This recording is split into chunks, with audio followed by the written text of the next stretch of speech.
આજનો દિવસ માત્ર વિદાય નથી, આ એક એવી વિરહની ક્ષણ છે જે ઊંડી હૃદયસ્પર્શી યાદો અને ઉદાસીના સ્પર્શથી ભરેલી છે. જ્યારે અમે ખરેખર ખાસ સાથીદાર અને મિત્રોને વિદાય આપીએ છીએ. હવે છેલ્લા 4 વર્ષોને થોડાક શબ્દોમાં લખવાનો પ્રયત્ન કરું તો જે હોસ્પિટલમાં કામ કરતા અમે માત્ર શિફ્ટ ડ્યુટી અને વાતો જ નથી વેચી, પરંતુ અમે વાર્તાઓ, સંઘર્ષ, શાંત આંસુઓ સાથે જે શાંતિથી કામ કર્યું છે તેની સાથે ઝઘડાઓ પણ કર્યા છે. સૌથી વ્યસ્ત વોર્ડમાં કે જે અમારું આઈસીયુ ગણાતું, જેમાં તમારા બધાની હાજરીથી વોર્ડમાં રોનક છવાયેલી રહેતી. સૌથી મુશ્કેલ ક્ષણોમાં તમારા લોકોના હાથ માત્ર દર્દીઓને જ નહીં પરંતુ આસપાસના લોકોને પણ સાજા કરી દેતા. આપણે લોકોએ કદી માત્ર એક ડ્યુટી પાર્ટનર જ ન હતા, આપણે કુટુંબનો એક હિસ્સો હતા.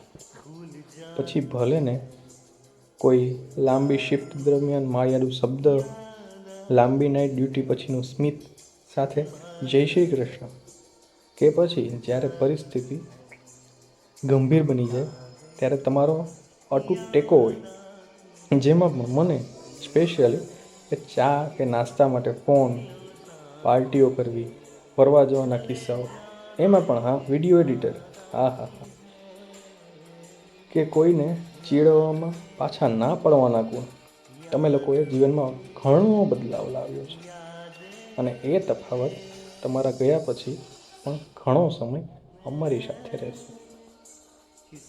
હોસ્પિટલના દરવાજા પણ આજે તમારા વિના થોડી વધારે શાંતિ અને કાંઈક કચાશ અનુભવશે, પરંતુ અમારી લોકોની કેર અને આપણી બોન્ડિંગ જેટલી પણ સ્પર્શી છે તે દરેક જીવનમાં રહેશે, સ્ટાફ અને દર્દીઓ બેય માટે. જ્યારે અમે અમારી યાત્રામાં આગળ વધીએ છીએ ત્યારે જાણી લો કે તમે લોકોએ જીવનના પાઠ સાથે પ્રેરણાનું એક ઉત્તમ ઉદાહરણ પૂરું પાડ્યું છે. અમે તમને તો બસ શુભેચ્છા જ પાઠવીએ છીએ કે તમે જેને લાયક છો તે તમામ સુખ અને સફળતા મળે.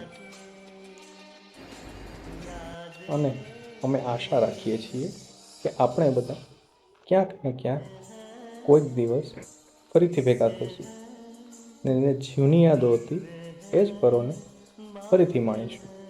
બસ આ જ સાથે ये यादें किसी दिलो जाना के चले जाने के बाद आती है, यादें याद आती है.